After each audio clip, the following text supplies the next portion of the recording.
মসজিদের পাশে আল্লাহ তুমি আমার কবর দিও, আল্লাহ এই দোয়াটা কবুল করে নিয়েছে, ঠিক কিনা? ওনার কবরের পাশে মসজিদ আছে না নাই? আছে। এজন্য মসজিদের সাথে সম্পর্ক জুড়ে দেওয়া এটা ইমানদারের আলামত, আর মসজিদকে ঘৃণা করা এটা মুনাফিকের আলামত। এজন্য আমরা যেন আমাদের হৃদয়টাকে মসজিদের সাথে জুড়ে দেই, মসজিদের সাথে যেন সুসম্পর্ক থাকে। মসজিদ সবার, মসজিদ নিয়ে দলাদলি নাই। দলাদলি আছে অনেক জায়গায়, হানাফি মসজিদ, আহলে হাদিস মসজিদ এরকম আমরা দেখি বা শুনি, এটা ঠিক না। হানাফি মসজিদ বলে কোনো কথা নাই, আহলে হাদিস মসজিদ বলে কোনো কথা নাই। মসজিদ সবার। ছোট্টখাট্ট বিষয় নিয়ে মসজিদে মারামারি, একজন হাত তোলে আরেকজন তোলে না, কিলাকিলি আছে না নাই? একজন বলে জোরে আমিন, আরেকজন আস্তে আমিন, মারামারি আছে না নাই? এগুলো কি মারামারি করার কোনো বিষয়? কথা বলেন। সালাতে ফরজ আছে, ওয়াজিব আছে, সুন্নাহ আছে। খেয়াল করে বুঝবেন, ফরজ যদি নষ্ট হয় সালাত ভঙ্গ হয়, you have to repeat your সালাত। ওয়াজিব নষ্ট হলে সালাত ভঙ্গ হয় না, নতুন করে পড়া লাগে না, সেজদায় সাহু দিলেই সালাত আদায় হয়ে যায়।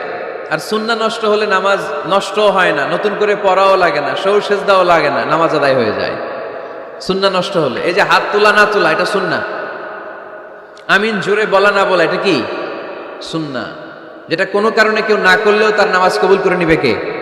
আর এই সব সুন্নত লই আমাদের দেশে কিলাকিলি। মৌলভীবাজারে মাশাআল্লাহ এগুলা নাই, এখানেও আছে। এগুলার অবসান ঘটুক, আমরা চাই কি চাই না? আর কত এই ছোটখাটো বিষয় নিয়ে আমরা এই বিভেদের প্রাচীর আর দেয়ালকে উঁচু করব আমাদের মাঝখানে? কবে আমরা ঐক্যের সিন্ডিকেট করব? কবে? আর কবে সাদা মনের মানুষ হব? কবে? আর কত? অনেক হয়েছে, আর না, এবার থামেন। বিভেদের প্রাচীরকে ভেঙে চুড়িয়ে দেন। ঐক্যের এমন সিন্ডিকেট করতে হবে যাতে কোনো অপশক্তি এই ঐক্যকে ভাঙতে না পারে, বানচাল করতে না পারে। চিল্লায় বলেন ঠিক কিনা? এজন্য মিউচুয়াল রেসপেক্টের দরকার, পারস্পরিক শ্রদ্ধাবোধ সব ক্ষেত্রে, রাজনীতিতে, সামাজিক অ্যাক্টিভিটিসে আমাদের আলেম ওলামাদের মধ্যে পারস্পরিক শ্রদ্ধাবোধের দরকার। মিউচুয়াল রেসপেক্ট, কেউ কাউরে রেসপেক্ট করে না। আমি যেটা বলছি এটাই সব, বাকি সব হারাম, এরকম বলে না অনেকে?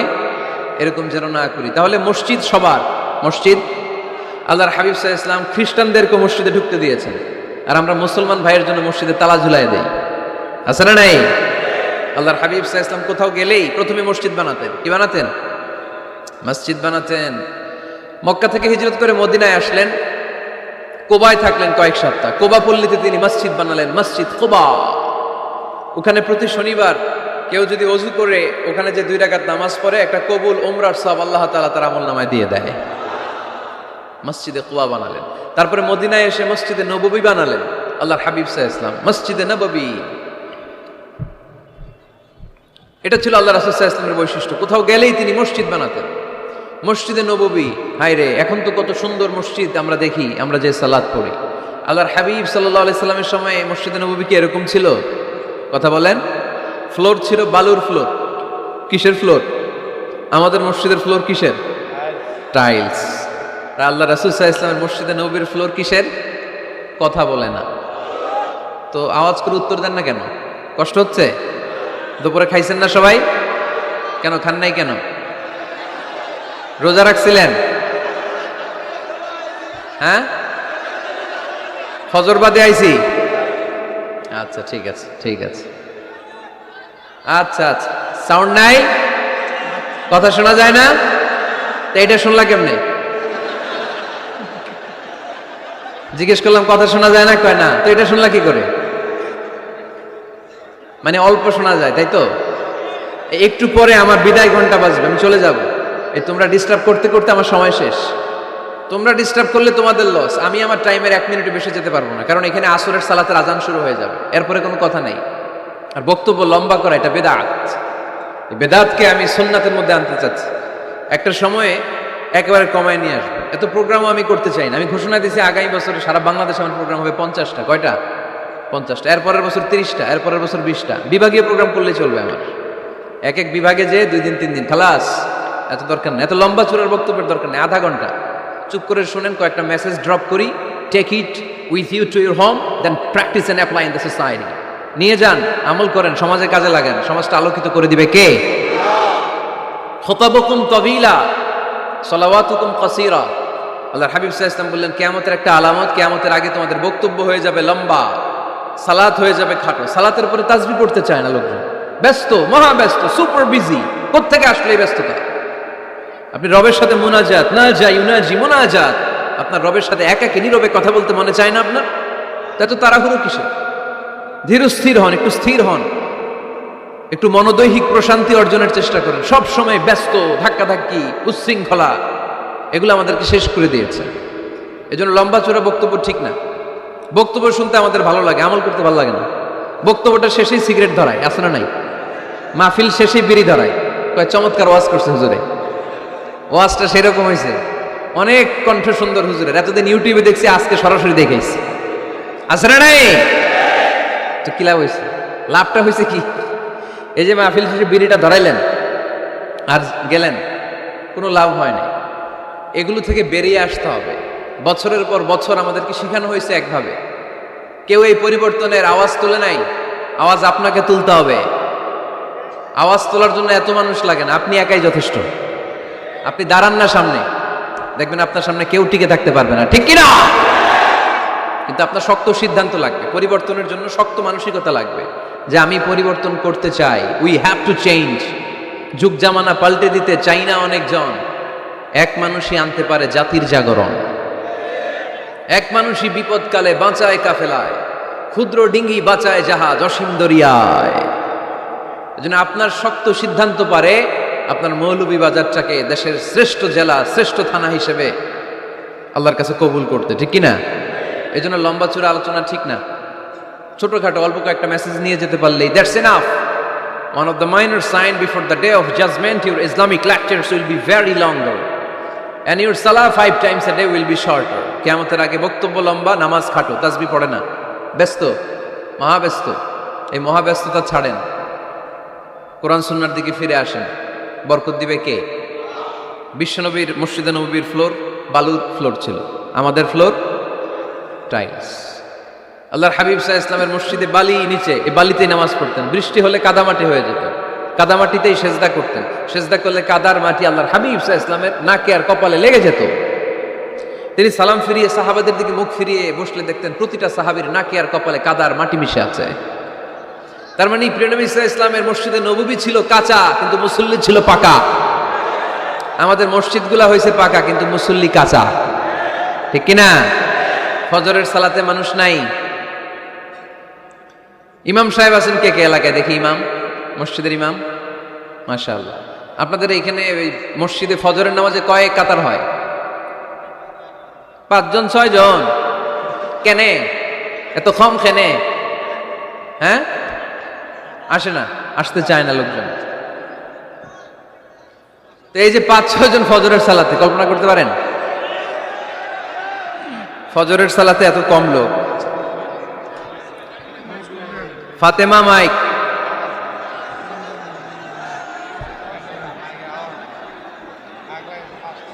কি হইল মাইকের?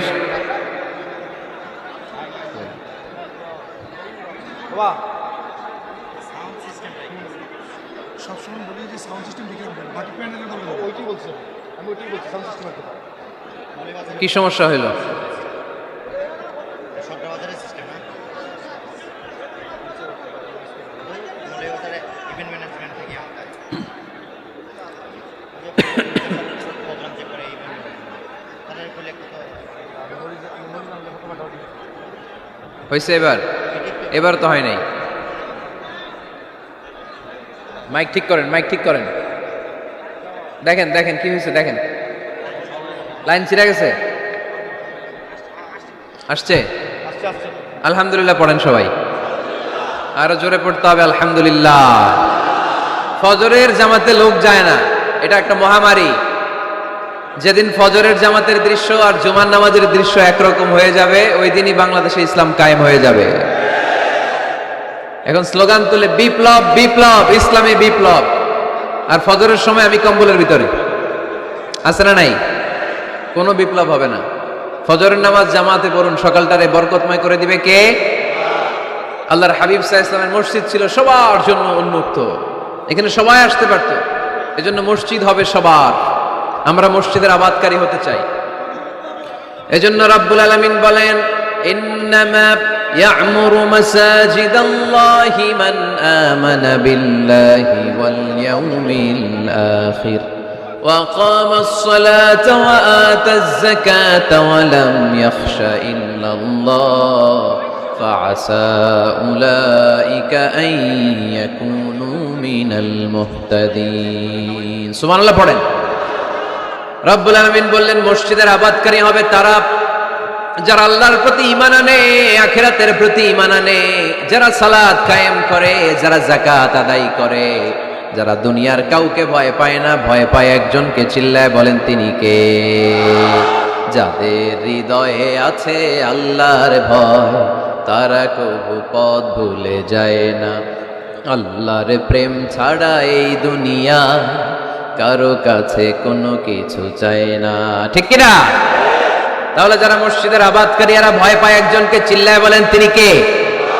মসজিদের আবাদকারীদের প্রথম গুণ তারা আল্লাহয় বিশ্বাস করে তারা আখিরাতে বিশ্বাস করে তারা সালাত কায়েম করে তারা যাকাত আদায় করে তারা আল্লাহ ছাড়া পৃথিবীর কাউরে ভয় পায় না আল্লাহ বলেন ফাআসা উলাইকা আইয়াকুনু মিনাল মুহতাদিন আশা করা যায় তারাই হলো হেদায়েতের রাস্তার উপরে আছে ঠিক কি না তারাই মসজিদের আবাদকারী যারা মসজিদে যায় সালাত আদায় করে এখন মসজিদের আবাদকারী আপনি হতে চান আপনি মসজিদে যান না আপনি আবাদকারী হতে পারবেন মসজিদের অনেক সভাপতি আছে মসজিদে যায় না আছে না নাই মৌলভীবাজারে এই সমস্যা বোধহয় নাই মসজিদের সেক্রেটারি মসজিদে যায় না আছে না নাই তাহলে হইল এটা মেনে নেওয়া যায় এই জন্য সভাপতি সাহেবরা আপনি কষ্ট করে মসজিদ বানিয়েছেন মসজিদে যাবেন এই কথা বলেন কেন এত দিকে বিশৃঙ্খলা হইলে কেমন হবে বসেন আর অল্প কয়েক মিনিট সভাপতি সাহেব আপনি মসজিদে যাবেন সেক্রেটারি সাহেব আপনি মসজিদে যাবেন তাহলে আপনি সঠিক মসজিদের আবাদকারী হবেন ঠিক কিনা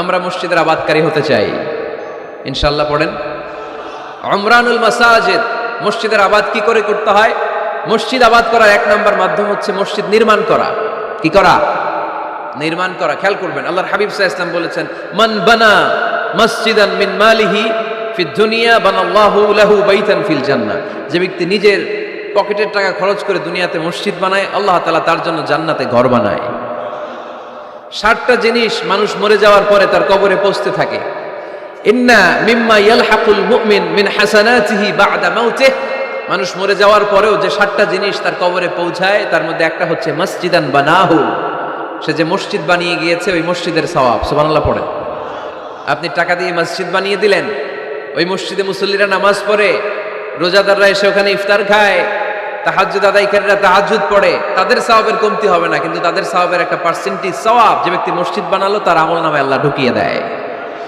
এজন্য বেশি বেশি মসজিদ বানাতে রাজি আছেন তো তাহলে মসজিদ আবাদ করার প্রথম মাধ্যম হচ্ছে মসজিদ বানানো 2 নম্বর মাধ্যম হচ্ছে মসজিদে যে জামাতে সালাত আদায় করা জামাতে সালাতুল জামাআ তাফদুলু সালাতাল ফাযযি বি27 দারাজা ঘরে নামাজ পড়লে একা একা পড়লে যেই সওয়াব জামাতে পড়লে 27 গুণ বেশি সওয়াব সুবহানাল্লাহ বলতে পারলেন না হে নামাজি আমার ঘরে নামাজ পড়ো আজ দিল মে তোমার চরণ তলে হৃদয় যায় নামাজ হে নামাজি আমার ঘরে নামাজ পড়ো আজ দিল মে তোমার চরণ তলে হৃদয় যায় নামাজ পড়েন আল্লাহু আকবার কি সুন্দর লিখেছেন কাজী নজরুল ইসলাম মসজিদ কেমন যেন মসজিদ তার নিজের ভাষায় আল্লাহর কাছে কেঁদে কেঁদে ফরিয়াদ জানায় আল্লাহ নামাজিরা আমার ঘরে আসে না কি সুন্দর টাইলস কি সুন্দর মুসল্লা কি সুন্দর এয়ার কন্ডিশন সব আছে কিন্তু মুসল্লি নাই ঠিক কিনা মসজিদগুলো আল্লাহর কাছে ফরিয়াদ জানায় এজন্য আমরা যেন মসজিদমুখী হই কি মুখী আওয়াজ করে বলতে হবে কি মুখী মসজিদমুখী তাহলে মসজিদ আবাদের 1 নম্বর পদ্ধতি মসজিদ বানানো 2 নম্বর মসজিদে বেশি বেশি যে জামাতে সালাত আদায় করা 3 নম্বরে মসজিদের সাথে সম্পর্ক জুড়ে দেওয়া হৃদয়টা যেন সবসময় মসজিদের সাথে লেগে থাকে আল্লাহর হাবিব সাল্লাল্লাহু আলাইহি ওয়াসাল্লাম বললেন সাবআতুন ইউযিল্লুহুমুল্লাহু ফি যিল্লি ইয়াওমা লা যিল্লা ইল্লা যিল্লু 7 শ্রেণীর ব্যক্তিকে আল্লাহ তাআলা কিয়ামতের দিন আরশের নিচে ছায়া দিবে যেদিন আল্লাহর আরশের ছায়া ছাড়া কোনো ছায়া পৃথিবীতে থাকবে না সেই দিনটা কি এই দিনের মতো কিয়ামতের দিনটা আজকের এই দিনের মতো হবে 50,000 বছর হবে এটা লেন্থ এটা ডিউরেশন قاعا صفصفا لا ترى فيها عوجا ولا امتا, লেভেল প্লেইন ফিল্ড, তামার জমিন। একটু কল্পনা করেন তো ওই দিনটা কত ভয়ঙ্কর।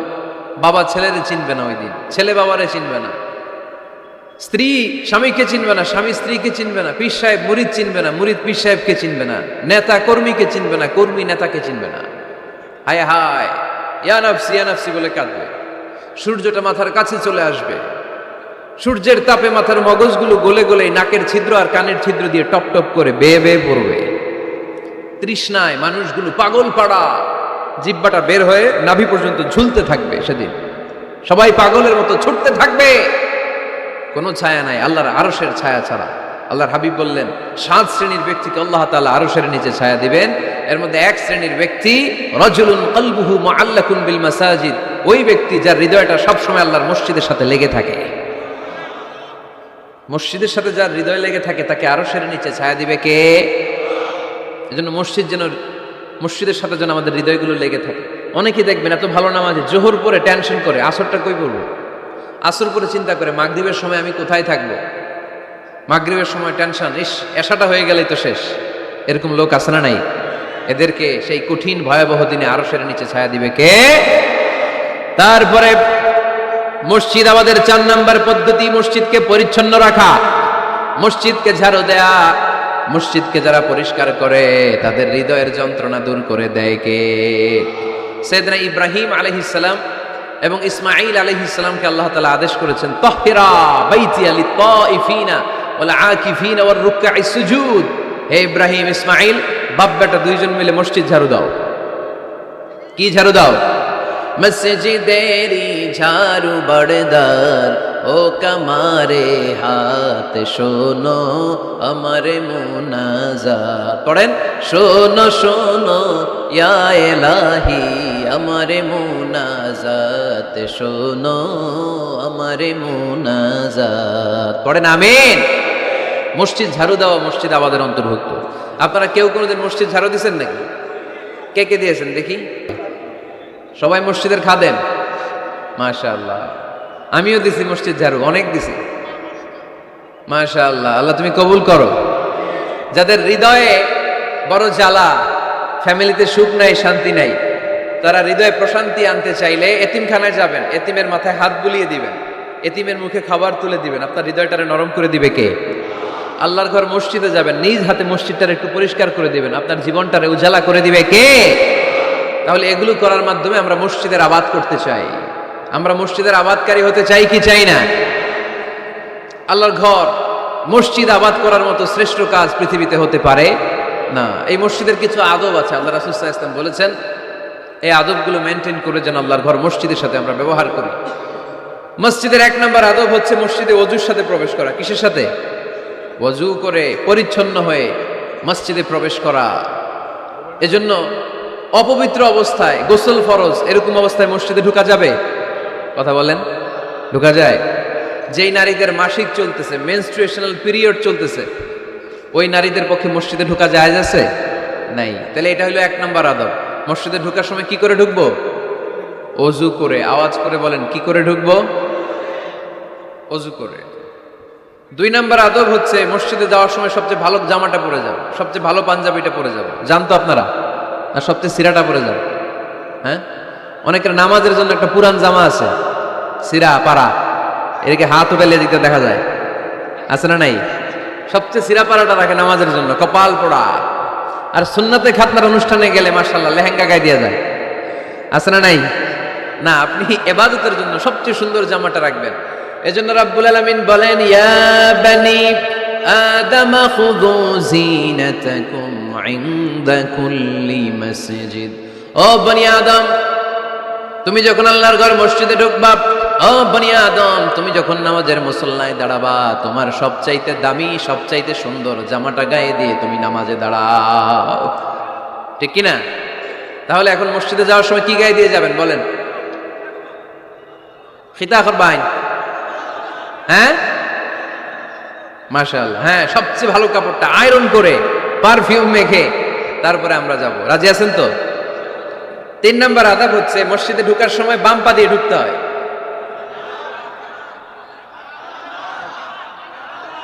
কোন পা? আরো জোরে। এদেরকে গুতা মারা লাগে, নাহলে আওয়াজ বাড়ে না। এরকম ভলিউম টাইট করতে হয়, ভলিউম হাই করলে আর করে বাড়ে, এমনি বলতে চায় না। আর ঘটনা কি? হ্যাঁ, খায় নাই। বদরের যুদ্ধ হয়েছিল রমাদানে, কোনো সাহাবী খায় নাই, না খাইয়া একেবারে সাইজ করে দিছে কাফেরদেরকে। আমরা না খেলেও আমাদের হৃদয়ে ইমানি শক্তি আছে না নেই? এই তো বোঝা যাচ্ছে ইমানি শক্তি আছে। এতক্ষণ আছিল কই? তো মসজিদে ঢুকার সময় কোন পা দিয়ে? এগুলো মনে থাকে আমাদের? ভুলা যাই আমরা, খেয়াল থাকে না তো এগুলা। এত কিছু মনের মধ্যে রাখলে এগুলো মনে থাকবে কেমনে? মসজিদে ঢুকার সময় কোন পা? আরো জোরে। বেরোয়ার সময় কোন পা? মনে থাকবে? মসজিদে যখন ঢুকবেন ডান পা দিয়ে ঢুকবেন, আর দোয়া পড়বেন আউযু বিল্লাহিল আযীম ওয়া বিওয়াজহিল কারীম ওয়া সুলতানিহিল কদীম মিনাশ শাইতানির রাজীম। বিষ্ণু ইসা ইসলাম বললেন, যে ব্যক্তি মসজিদে ঢোকার সময় এই দোয়াটা পড়বে, শয়তান আফসোস শুরু করে, সে বলে হায় হায়, আজকের দিনের জন্য, সারা দিনের জন্য তো তুই আমার ওয়াসওয়াসা থেকে বেঁচে গেলি, আজকের সারা দিনের জন্য তোরে আমি হারালাম, আজকের সারাটা দিন আল্লাহর পক্ষ থেকে প্রোটেকশন নিয়ে তুই বেঁচে গেলি, আজকের জন্য যা, কালকে তোরে আমি ধরবো। এজন্য এই দোয়াটা পড়ার দরকার আছে না? আউযু বিল্লাহিল আযীম ওয়া বিওয়াজহিল কারীম ওয়া সুলতানিহিল কদীম মিনাশ শাইতানির রাজীম। 4টা বাক্যের দোয়া।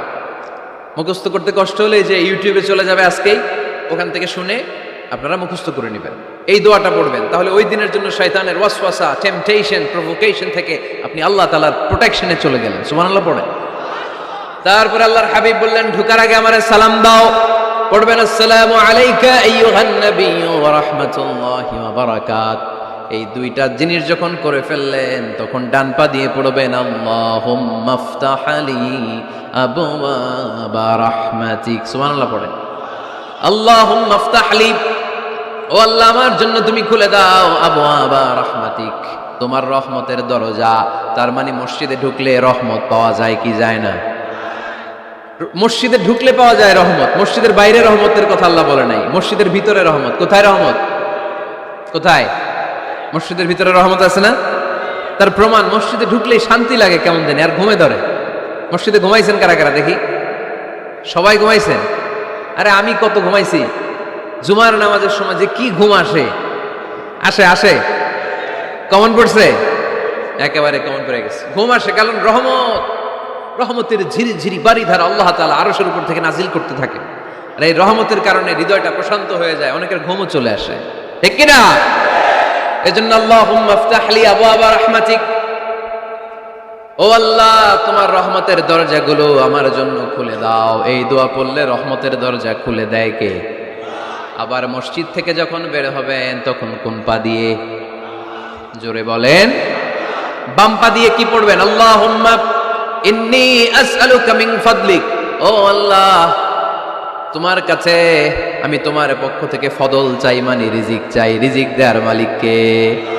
তার মানে খুব সোজা সাপটা কথা হচ্ছে, মসজিদের ভিতরে পাওয়া যায় রহমত, আর বাইরে পাওয়া যায় ফদল বা রিজিক। বাইরে পাওয়া যায় কি? রিজিক। মসজিদের ভিতরে রিজিক আছে, তার মানে সারাদিন মসজিদে বসে থাকলে রিজিক মিলবে। নামাজের সময় নামাজ পড়তে হবে, কাজের সময় কাজ করতে হবে, এটাই হচ্ছে ইসলামের বিধান। নামাজের সময় নামাজ, কাজের সময়, আমি প্রশ্ন করব আওয়াজ করে উত্তর দেন, নামাজের সময়, কাজের সময়, নামাজের সময়, কাজের সময়, এটা মনে থাকবে। এজন্য আল্লাহ বললেন ফাইদা কুদিয়াতিস সালাতু ফান্তাশিরু ফিল আরদি ওয়াবতাগু মিন ফাদলিল্লাহ, যখন তোমাদের সালাত শেষ হয়ে যায়, আল্লাহর রিজিক অন্বেষণের জন্য আল্লাহর জমিনে তোমরা ছড়িয়ে যাও। নামাজের সময় আসবেন, নামাজ শেষ বের হয়ে যান, ফান্তাশিরু ফিল আরদ, জমিনে ছড়িয়ে পড়ো। নামাজ শেষ, চেয়ারম্যান সাহেব চলে যাবে ইউনিয়ন পরিষদের ভেতরে, ছাত্ররা চলে যাবে হাই স্কুলে, মেম্বার অফ দ্য পার্লামেন্ট চলে যাবে সংসদে, সেনাবাহিনীর লোকেরা চলে যাবে ক্যান্টনমেন্টে, ব্যবসায়ীরা চলে যাবে তাদের বাজারে, সিএনজি ওয়ালারা সিএনজি নিয়ে ব্যবসা শুরু করবে, রাস্তায় নেমে যাবে, চিল্লায় বলেন ঠিক কিনা? এটাই ইসলামের বিধান। নামাজের সময় নামাজ, কাজের সময়। আচ্ছা, তাহলে প্রথম সুন্নাত পেলাম, পবিত্র হয়ে ঢুকবো, ভালো জামা পরে ঢুকবো 2 নাম্বার। 3 নাম্বার, ঢুকার সময় কোন পা? বের হওয়ার সময়। 4 নাম্বার, মসজিদে ঢুকেই 2 রাকাত। মসজিদে ঢুকে কয় রাকাত পড়েন আপনারা? তাহিয়াতুল মসজিদ, মসজিদে আপনি ওয়েলকাম জানাবেন, ঢুকেই 2 রাকাত পড়বেন, ওযু করলেই 2 রাকাত। আল্লাহর হাবিব সাল্লাল্লাহু আলাইহি ওয়াসাল্লাম মসজিদে নববীতে জুমার খুতবা দিচ্ছেন। খুতবা চলাকালীন সময়ে এক সাহাবী এসে মসজিদের মধ্যে বসে পড়লেন। আল্লাহর হাবিব সাল্লাল্লাহু আলাইহি ওয়াসাল্লাম সাহাবীরে বললেন, দাঁড়াও। সাহাবী দাঁড়ালেন। আল্লাহর নবী জিজ্ঞেস করলেন, কেন বসে বললা? 2 রাকাত পড়ছো নাকি? সাহাবী বলে, পড়ি নাই। বিশ্বনবী বললেন, তাহলে তাড়াতাড়ি 2 রাকাত নামাজ পড়ে বসে যাও। সুবহানাল্লাহ পড়ো। 2 রাকাত পড়ো নাই তো পড়ো, দাঁড়াও, তারপরে বসো। দেখেন খুতবা চলাকালীন সময়ে আমাদের খতিবরা কখনো খুতবা থামায়? কথা বুঝেন নাই? জুমার খুতবা আপনারা শুনেন না? খুতবা চলতেছে, ওই মুহূর্তে ইমাম সাহেবরা কখনো খুতবা থামায়? মাঝখানে কোনো ঝামেলা হলে থামায় না। প্রথম খুতবা শেষ, বসে, তারপরে দ্বিতীয় খুতবা। খুতবার মাঝখানে কোনো থামাথামি নাই। কিন্তু আল্লাহর হাবিব সাল্লাল্লাহু আলাইহি সাল্লাম কেমন খতিব ছিলেন দেখেন। আল্লাহর হাবিব সাল্লাল্লাহু আলাইহি সাল্লামের খুতবা দেওয়ার স্টাইল এন্ড অ্যাটিটিউড এবং আমাদের খুতবা দেওয়ার স্টাইল এন্ড অ্যাটিটিউড, আল্লাহ রাসূল সাল্লাল্লাহু আলাইহি সাল্লামেরটা কত প্রাণবন্ত ছিল। আল্লাহ রাসূল সাল্লাল্লাহু আলাইহি সাল্লাম সোসাইটি ওরিয়েন্টেড একজন পার্সোনালিটি ছিলেন, সমাজের মানুষ কেন্দ্রিক, খুব সামাজিক ছিলেন আল্লাহ রাসূল সাল্লাল্লাহু আলাইহি সাল্লাম। তিনি দেখলেন একজন বসে পড়ছে, উনি খুতবা থামায় দিলেন। জুমার খুতবা থামায় বললেন, এই নামাজ পড়ছো না? পড়ো, 2 রাকাত পড়ো। আবার খুতবা শুরু করলেন। সুবহানাল্লাহ পড়বেন না? একবার তিনি খুতবা দিচ্ছেন, দেখলেন আল্লাহ রাসূল সাল্লাল্লাহু আলাইহি ওয়াসাল্লামের 2 জন নাতি হাসান আর হুসাইন রাদিয়াল্লাহু তাআলা আনহুমা, ছোট্ট মানুষ, কাতারের ভিতরে ঢুকে কোন সাহাবী টুপি টান দেয়, কারো পাগড়ি ধরে টান দেয়, একজন এদিকে দৌড় দেয়, আরেকজন ওদিকে দৌড় দেয়। মসজিদে একটা ডিস্টার্ব হচ্ছে। আল্লাহর হাবিব সাল্লাল্লাহু আলাইহি ওয়াসাল্লাম খুতবা থামিয়ে দিলেন, মিম্বার থেকে নেমে আসলেন, 2 নাতিকে 2 হাতে ধরলেন, ধরে আস্তে করে জান্নাতের এই 2 সর্দারকে নিয়ে মিম্বারের উপরে দাঁড়ালেন। এই হাতে এই নাতি, ওই হাতে আরেক নাতি। এরপর দাঁড়িয়ে দাঁড়িয়ে তিনি বাকি খুতবা দিলেন। পড়েন সুবহানাল্লাহ। কত প্রাণবন্ত খুতবা। উনিও খুতবা দিতেন, আমরাও খুতবা দেই। আল্লাহর হাবিব সাল্লাল্লাহু আলাইহি ওয়াসাল্লাম খুতবা দিচ্ছেন। এক সাহাবী এসে বলল, ইয়া রাসূলুল্লাহ, মদিনায় দুর্ভিক্ষ, বৃষ্টি নাই, আপনি বৃষ্টির দোয়া করেন। রাসূল সাল্লাল্লাহু আলাইহি ওয়াসাল্লাম খুতবা থামায় দিলেন, থামায় দিয়ে দোয়া শুরু করলেন। আল্লাহুম্মা আসকিনা গাইসান মুগীসান মারিআন মুরিআন নাফিআন গায়রা দার আজিলান গায়রা আজিল। আল্লাহ, উপকারে বৃষ্টি দেন, যে বৃষ্টিতে আমাদের ফসল জন্মাবে, সবুজ ঘাস লতাপাতা জন্মাবে, আমাদের গবাদি পশুর রিজিক বাড়বে, এরকম উপকারী বৃষ্টি আমাদেরকে দিয়ে মদিনাটারে ধন্য করে দেন। বৃষ্টি শুরু হলো, জুমাবার বৃষ্টি, শনি রবি সোম মঙ্গল বুধ বৃহস্পতি শুক্র, টানা 7 দিন বৃষ্টি। এবার বৃষ্টির চোটে মদিনায় বন্যা হয়ে গেছে। এতদিনে দুর্ভিক্ষ, এতদিনে কি? এখন বৃষ্টির বরকতের দোয়া করছে, বৃষ্টিতে এবার বন্যা। যেই সাহাবী বৃষ্টির জন্য দোয়া করতে বলেছিলেন, পরের জুমাবারের খুতবার সময় এসে ওই সাহাবী বলেন, ইয়া রাসূলুল্লাহ, আবার খুতবার মাঝখানে, ইয়া রাসূলুল্লাহ, আর বৃষ্টির দরকার নেই, আর দরকার নেই, এবার বৃষ্টি বন্ধের দোয়া করেন। আল্লাহর হাবিব সাল্লাল্লাহু আলাইহি ওয়াসাল্লাম খুতবা থামিয়ে আবার বন্ধের দোয়া, আল্লাহুম্মা হাওয়ালাইনা ওয়ালা আলাইনা, হে আল্লাহ আমাদের চারিদিকে দেন, মদিনাতে আর বৃষ্টির দরকার নাই। চিল্লায় পড়েন সুবহানাল্লাহ। এজন্য খতিব হবে এরকম প্রাণবন্ত খতিব।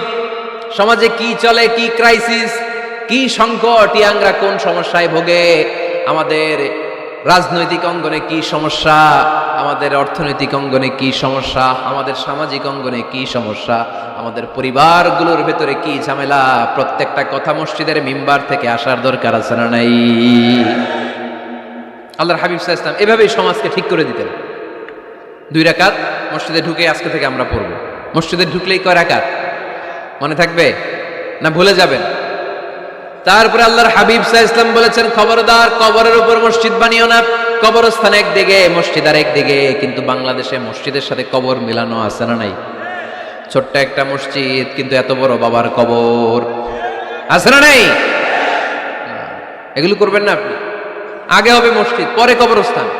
যেমন মসজিদে নববী হয়েছে আগে, তারপরে বিশ্বনবীর কবর এখানে আছে না নাই? মসজিদে নববী প্রতিষ্ঠিত হয়েছে আগে, পরে বাকি কবরস্থান আছে না নাই? কিন্তু কোন আল্লাহর ওলির কবরস্থানের উপরে যদি মসজিদ বানান, তার উপর লানাত দিয়েছে কে? লাআনা রাসূলুল্লাহ আলাল ইয়াহুদ ওয়ান নাসারা ইত্তাখাযু কুবুর আমবিয়াইহিম মাসাজিদা। আল্লাহ রাসূলের লানত ইহুদি নাসারাদের উপর, কারণ ইহুদি আর নাসারাদের একটা খাসলাত, একটা বৈশিষ্ট্য ছিল, তারা তাদের নবীদের কবরের উপরে মসজিদ বানায় ফেলত। এটা করা যাবে? এজন্য এলাকায় এলাকায় এই ঝামেলা, কবর আর মসজিদ হবে আলাদা। আবার মসজিদের কেবলার দিকে যেন কবরস্থান না হয়, তাহলে শিরক হওয়ার সম্ভাবনা আছে না নাই? খুব সাবধান। আল্লাহ সব মাফ করে, কিন্তু শিরক মাফ করে না, ঠিক কিনা? শিরক হচ্ছে মহাপাপ, সব পাপের বাপ। এজন্য আমরা সব করলেও শিরকের গুনাহ মুসলমান কখনো করতে পারে। এরপর আল্লাহর হাবিব বললেন, মসজিদকে পরিষ্কার পরিচ্ছন্ন রাখো, এটাও মসজিদের আদাব। মসজিদে আতর লাগিয়ে দেন, বাখুর জ্বালিয়ে দেন। আপনাদের এই এলাকার মধ্যে তো বাখুরের অভাব নাই, আগরের অভাব নাই, ঠিক কিনা? গতকাল প্রোগ্রাম ছিল কই? সুজানগর, আগরের রাজধানী। আগর চিনেননি আপনারা? হ্যাঁ, এই যে দেহনেল উদ পারফিউম, আপনাদের এই যে মাহতাব সাহেবের আল হারামাইন, এরপরে যে আজমল কোম্পানি, এও আপনাদের এই মৌলভীবাজার এলাকার। এরকম অনেক কোম্পানি আছে দুবাই ভিত্তিক, গোটা বিশ্বে ওনারা ব্র্যান্ডিং করেছে। এগুলোর র ম্যাটেরিয়াল, কাঁচামাল যায় হচ্ছে আপনাদের মৌলভীবাজার থেকে। ছেলের বউ শাশুড়ির ওয়াজ গতকাল করছে, শুনে নিন। শাশুড়ি আর বৌমার কিলাকিলি, গতকালের ওয়াজের বিষয় ছিল কি?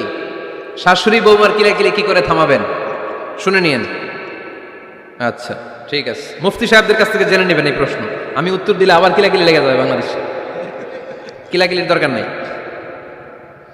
সম্মানিত ভাইয়েরা, মসজিদ পরিষ্কার পরিচ্ছন্ন রাখবেন, এই বাখুর জ্বালাবেন, দেহিনেল উদ, এই পারফিউমগুলো ছড়িয়ে দিবেন। মসজিদের মধ্যে অনেক মসজিদে দুর্গন্ধ আছে না নাই? এই কার্পেটের মধ্যে ময়লা, পরিষ্কার করেন।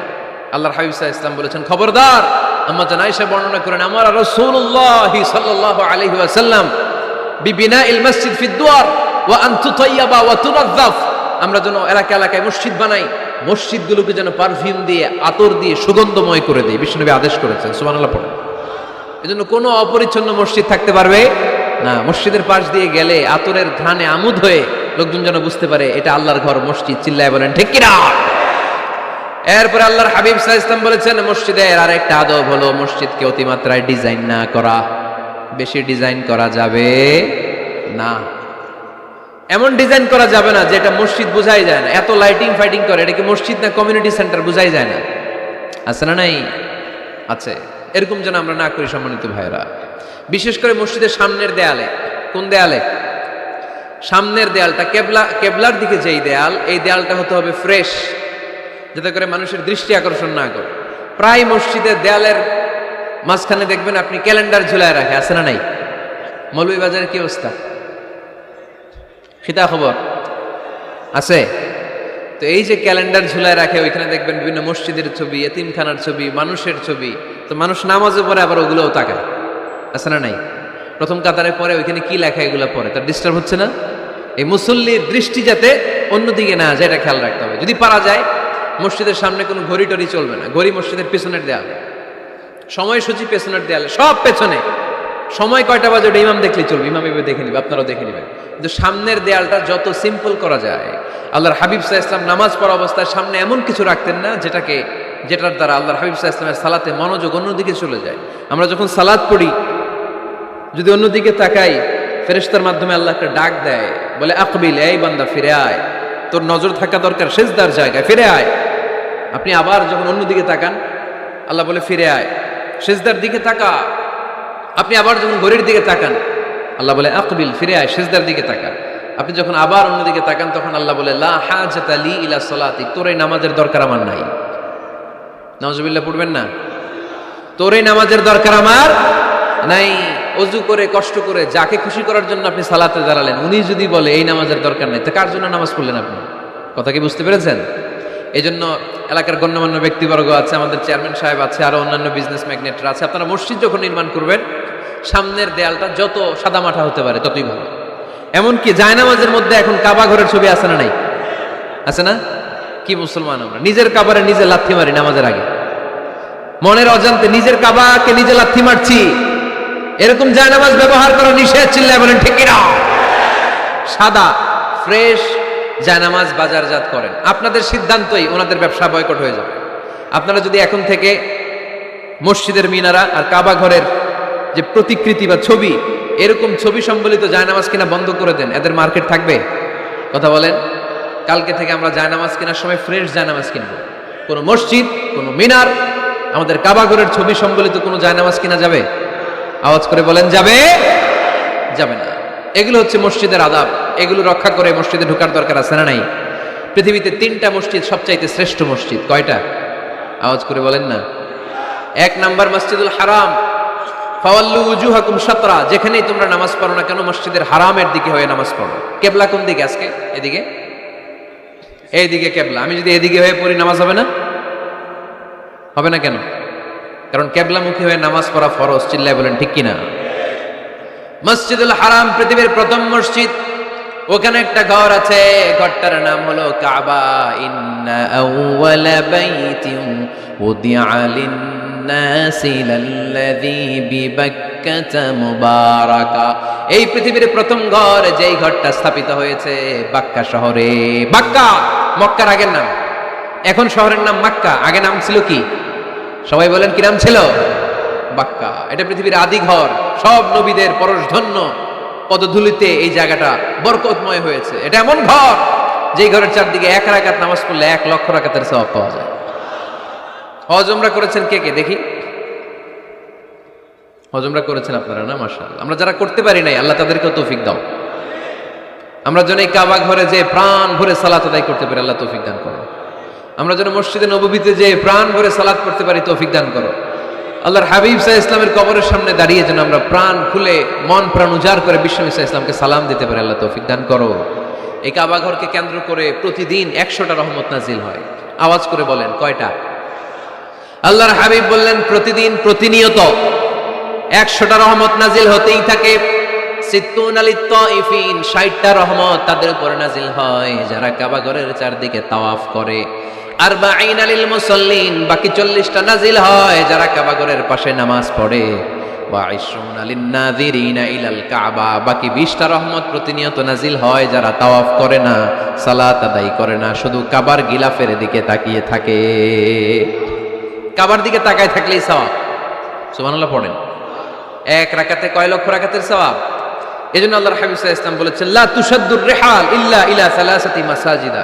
স্পেশাল ভার্চু এন্ড রিওয়ার্ড, বিশেষ সওয়াবের নিয়তে পৃথিবীর এই 3টা জায়গা ছাড়া কোথাও নিয়ত করে ভ্রমণ করা জায়েজ নাই। 1 হচ্ছে মসজিদুল হারাম, 2 হচ্ছে মসজিদ নববী, 3 হচ্ছে মসজিদুল আকসা। এই 3টা মসজিদ ছাড়া পৃথিবীর কোনো মসজিদে নিয়ত করে সফর করা যাবে না। বিশেষ নিয়তে সফর করা যাবে না, যে আমি যদি এই মৌলভীবাজারের জামে মসজিদে যাই বেশি সওয়াব পাওয়া যাবে, এই নিয়তে সফর করা যাবে না। বেশি সওয়াব শুধু এই 3 মসজিদে। মসজিদুল হারামে 1 রাকাতে কত রাকাতের সওয়াব? কথা কয় না, বুঝে নাই বোধহয়। কয় লক্ষ? আর মসজিদে নববীতে 1 রাকাতে 1000 রাকাতের সওয়াব। আরেক বর্ণনায় আছে 50,000, বর্ণনাটা দুর্বল। সহিহ বর্ণনায় এসেছে 1 রাকাতে 1000 রাকাতের সওয়াব। মসজিদুল আকসায় সালাত